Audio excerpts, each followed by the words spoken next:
I thought to myself, this dream again. It was June, 8 years ago, at Los Angeles International Airport. Standing beside me was Karen, who had just gotten married 2 days prior. We were celebrating the spring of our 6th year together. The preparations for the wedding and moving were overlapping, and we were both a little tired. Our honeymoon destination was Finland. It was a place we both decided on to forget work and everything else and just relax. Karen, you look a bit pale. Are you tired? Karen, always the hard worker, rarely showed signs of fatigue to anybody. Yeah, maybe a little tired. I'll sleep on the plane. Karen said with a smile. Right, it's a long flight, so it's a good idea to get some rest. I said so while checking the time. But there was no response from Karen. Instead, I heard the sound of something heavy falling and a scream from a lady nearby. In the dream, I kept chanting to myself, this is just a dream, just a dream. But I didn't want to remember that moment. It was Karen who had fallen to the ground. That became our eternal farewell. I woke up, wiping the tears from my eyes. Every morning I have this dream. I wake up crying. It had been 8 years since Karen passed away. Right before our honeymoon departure at Los Angeles International Airport. She died from a ruptured aortic aneurysm. The doctor said it was like being shot in the heart with a gun. I convinced myself it was better if she hadn't suffered. Otherwise, I felt like my sanity would collapse. My name is Sean. Currently, I'm a 36-year-old architect. The year I married Karen, I started my own firm and became independent. The architectural firm was doing well, and I was starting to make a name for myself as an architect. After Karen's death, I stopped thinking about anything else and devoted myself to work. I believe that's what led me to where I am today. The amount of work I was being offered increased so much that my current setup couldn't handle it all. After discussing it with a friend in the same industry, I decided to hire a new architect. On my desk in the office, there's a schedule for interviews. Since I told my friend I'd prefer someone who is a certified architect, I expect all candidates to be highly skilled. I've interviewed about 5 people so far, but haven't found the right fit yet. At times like this, Karen would say, just go with your gut. She always laughed and called me indecisive because I like to proceed with caution in everything. It was the same when we were looking for our new place to live after getting married. No matter how many places we checked out, I couldn't make a decision because nothing seemed just right. Karen had a black cat, so the place had to be pet-friendly. We were looking for a rental apartment because I planned to eventually build our own house. Come on, it's just a temporary place. Make some compromises. Karen said, exhausted from all the viewings, squatting down, not wanting to walk anymore. It's a fond memory. In the end, we settled on the apartment Karen chose. It was a cat-friendly apartment with catwalks installed on the walls. What? So the cat's comfort comes before ours? Of course. Who have I been with longer? Being responded to with a serious face, I've found myself at a loss for words before. The first to step into our new home was the black cat brought by Karen. It entered the room as if it owned a place, turned to look at us standing at the entrance, and meowed as if to say, "Follow me." It was as if the cat was inviting us, and we couldn't help but burst into laughter. The pitch-black cat Karen had. After she passed away, the cat followed her as if not wanting to be left behind. Being left behind even by the cat made me feel miserable. I think I never really won over that cat until the end. Every happy memory with Karen always ends with a sad one. Today at noon, the interview scheduled for 1 p.m. was with a young woman who was about to turn 27. Despite her youth, she apparently held a first-class architect license. The photo on the resume she had sent beforehand had a piercing look, indicating a strong will. I have a hard time dealing with strong-willed women. I thought to myself, maybe today will be another miss. While thinking this, I sipped my after-meal coffee. The woman scheduled for the interview showed up at the office right at 1 p.m. While many candidates come in business suits for job hunting, she was different. She was wearing an oversized black shirt with slim-fit denim, a casual outfit that seemed out of place for an interview. When she entered the office, I almost mistook her for a customer. "I'm Emily, here for the 1 p.m. interview." She introduced herself across the counter, and that's when I knew she was here for the interview. The letter of referral she handed over had the name of my mentor on it. "I'd like to start by hearing about your motivation for applying." Her black hair was cut into a short wolf style, and from her helix down, earrings adorned her ears in order. Her thin eyeliner was flawlessly flicked up, giving her a cat-like gaze. She had a rather unique vibe, but everything seemed to suit her well-groomed features. "Before that, allow me to introduce a bit about my work." She said so, and pulled out her laptop. What appeared on the screen were her design blueprints. My design theme revolves around living with pets. The home she designed was for a young couple and their 3 cats. The design allowed cats to freely roam and play throughout the house. It was a layout that easily brought such scenes to mind. Despite its cozy feel, the space is quite spacious. There was a sense of delicacy unique to a woman in her work. Listening to her presentation, my interest in her work suddenly piqued. I wanted to work with her. That thought made me impatient. "You're hired. Please start from tomorrow." For someone as indecisive as me, it was unbelievable to hear those words come out of my mouth. I was surprised, but the others around me were even more so, causing a brief stir in the office. The only one who remained calm was the woman who had come for the interview. She looked as if she knew she would be hired. "I look forward to working with you, Sean." She extended her right hand, and I shook it.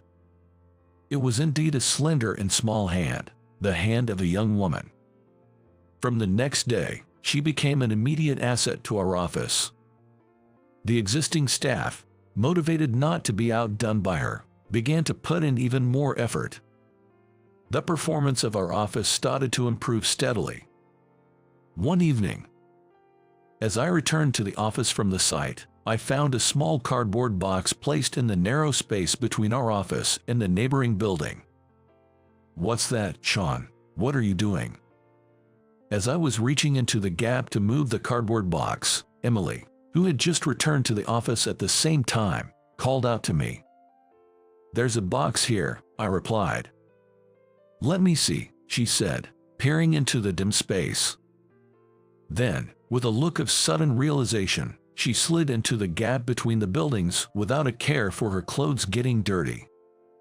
Her white shirt got smeared with black marks from rubbing against the outer wall of the building. When she emerged from the gap holding the cardboard box above her head, her cheeks were also marked with black smudges. "Sean, look at this," she said quietly as she set the box down and opened the lid. Inside were 3 kittens, not yet able to open their eyes, making faint sounds. "What? Cats?" I was surprised to see 3 little black kittens inside the box.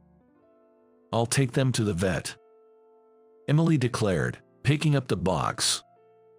"I'll get the car ready," I offered. We immediately took the kittens to the veterinary clinic.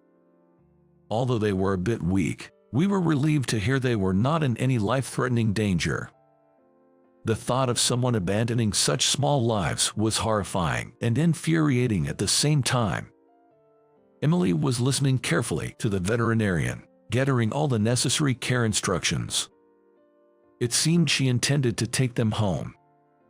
Watching her lift the treated kittens, I was struck by a sense of déjà vu. It felt like I had encountered a similar scene before. When was that? I pondered, retracing my memories. Yes. It was 8 years ago, on the day of Karen's interment ceremony. The weather was overcast, looking like it might rain at any moment. I never imagined that Karen's ashes would be the first to be placed in the brand new columbarium. The cemetery itself was newly established, with all surrounding graves also being new. It seemed that the grave next to us was also having an interment ceremony. Karen's interment was attended by my parents, her parents, relatives from both sides, and many others. Glancing over to the neighboring grave, I saw a group of students in uniform participating. It appeared the deceased being entered there was still young. Everyone was in tears, mourning their last farewell. Among them, one girl stood out with her straight posture, staring emotionlessly at the grave. She must have been a relative of the deceased. She was holding a portrait to her chest. She wasn't shedding any tears.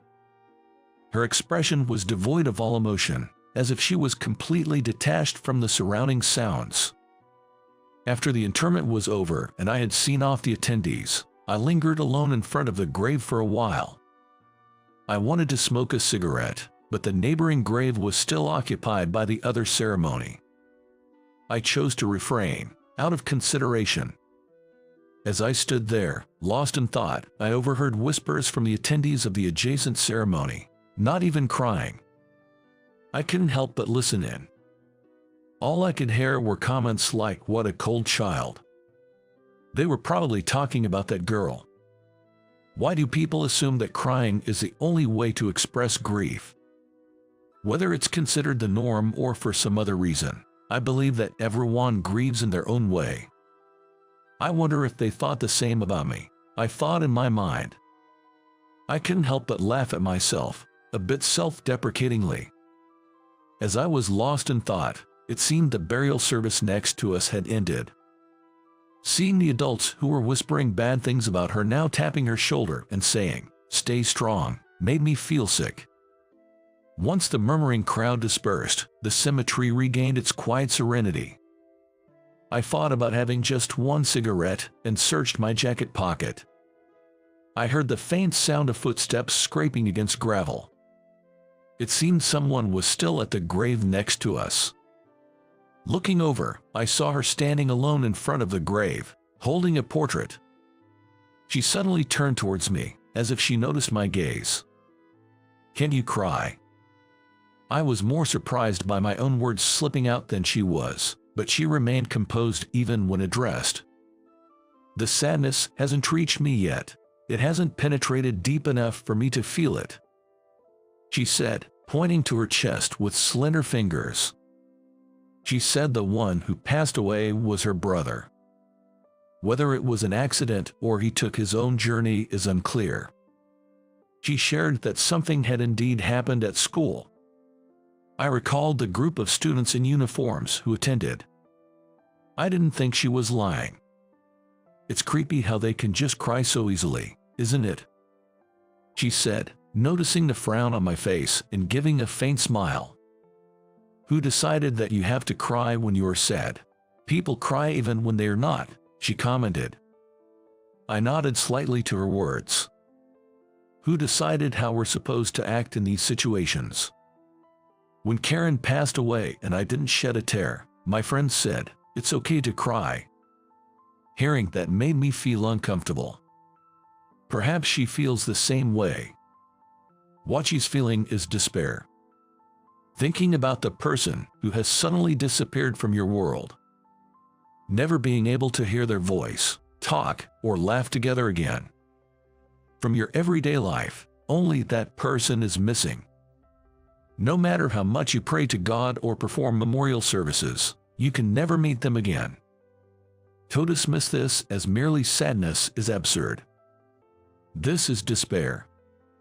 A feeling of falling deeper and deeper into darkness without any words. You weren't crying either, she observed. I guess the sadness hasn't reached me yet, I replied. She smiled slightly at that. She looked younger when smiling than when showing no expression. Just then, we heard a small meow. For a moment, our eyes met in surprise. The sound of a kitten came from somewhere. She handed me her brother's portrait and started looking for the source of the sound. Without caring about getting her morning dress dirty, she knelt on the ground, peered into small gaps, and pushed her way into the underbrush. Then she exclaimed, "Found it!" Only her slender arm stretched out from the underbrush, clutching a kitten. The black kitten meowed softly. She told me it was placed in a cardboard box deep in the woods. Its eyes were barely open, still very young. It's a kitten that needs milk, not yet ready for solid food. I'll take it home. It must be fate, she said, cradling the kitten close to her chest and reaching out her hand to me. When I handed her the brother's portrait, she tucked it under her arm.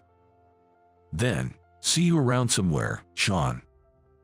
The sight of her leaving, holding a cat, overlapped with the present image of Emily holding a cat in front of me. As she left, she definitely called my name. Wait a minute, Emily. We've met before, right? At the cemetery."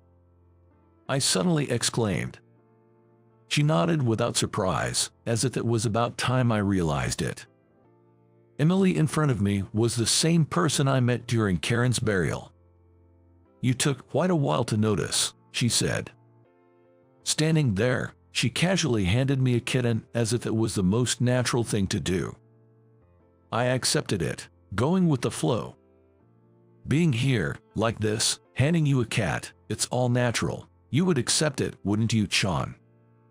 Emily mentioned that she recognized me as the architect Sean when she saw me standing by Karen's grave. Her brother, who aspired to be an architect, had cherished an interview article of mine. Seeing me at the cemetery, she felt it was like her brother's persistent wish to meet me, which she found amusing. Emily became an architect to honor her brother's wishes.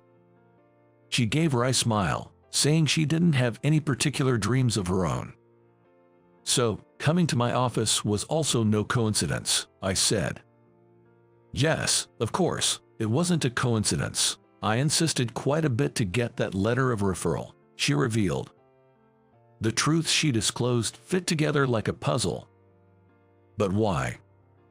I asked, puzzled even with the knowledge of her following her brother's wishes. "Because, Sean, you weren't crying." With a troubled look, Emily answered. "The speed of grief differs from person to person. Back then, none of the adults around understood." She seemed to have been despairing about that on the day of the burial as well.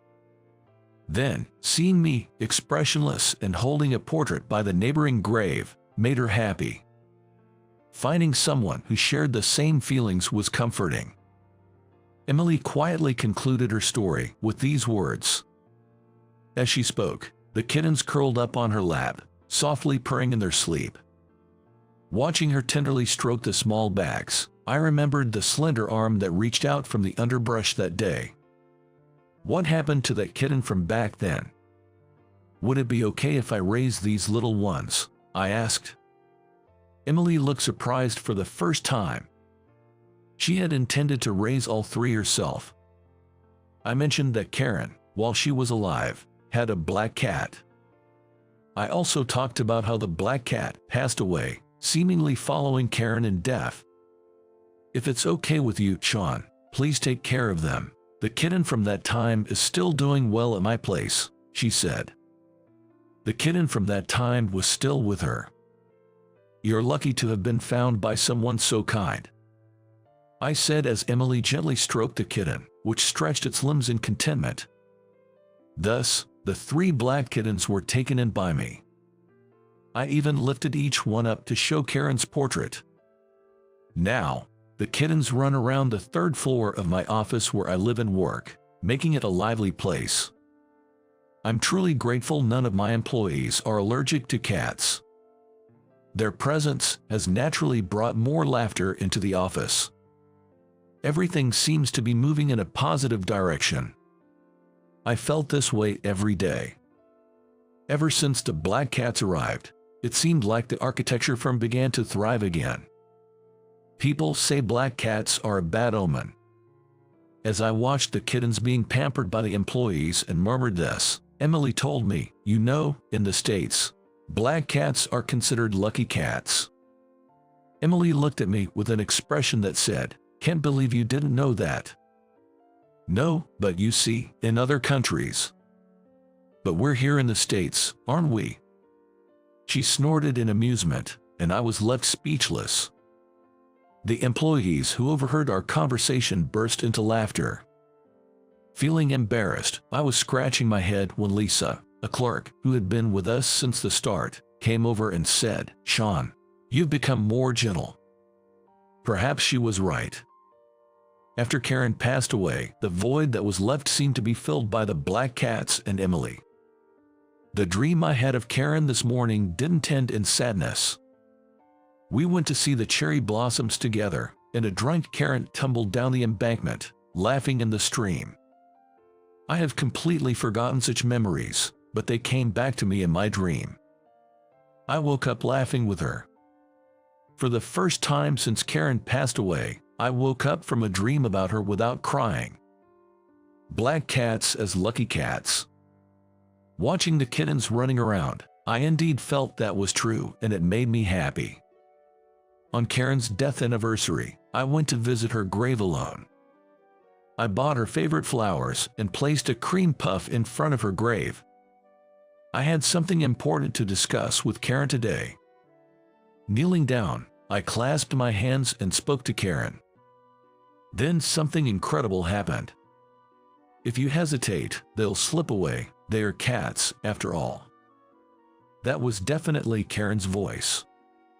I looked around in surprise, but no one was there. I stared at the grave, dumbfounded. Karen had told me something similar in the past. As I reminisced, happy memories came flooding back. Yes, these words were spoken to me by Karen the first time I entered her room. Having never touched a cat before, I was frozen in place, facing the black cat in Karen's home. I wondered whether I should pet it or pick it up. Now I understand that just being there beside it is enough. But at that time, I had no idea. Karen, thanks for listening to my concerns. I took out my phone and selected Emily's number from my contacts. After taking a deep breath, I made a call. "Hi Sean, did something happen? Because it's unusual for you to call on the weekend." She must be at home. I could hear the sound of a cat meowing in the background of Emily's voice on the phone. That black kitten we found here back then. It felt like it connected Emily and me. "Listen, I don't want you to just slip away, but I need you to hear me out." Saying that, I felt my heart racing as if I were back in my school days. Was confessing love always this nerve-wracking? It was the first time since Karen's death that I tried to express my feelings, and I struggled to find the right words. Emily laughed on the other end of the line as I stumbled over my words. "Don't make me wait too long, or I'll slip away because I'm kind of feline. Please hurry up and say you love me. I'll wait for another 5 seconds." I gave her a smile and scratched my head at Emily's cheeky words. It felt as if Karen was laughing her head off beneath the grave. 5 seconds isn't enough, so wait for me until we can meet tomorrow. With that, I ended the call. A little teasing like this should be forgivable. Surely, she must be pouting with her cheeks puffed up, calling me indecisive. Now, how should I express my feelings to her tomorrow? As if to give me a gentle nudge, a soft breeze blew.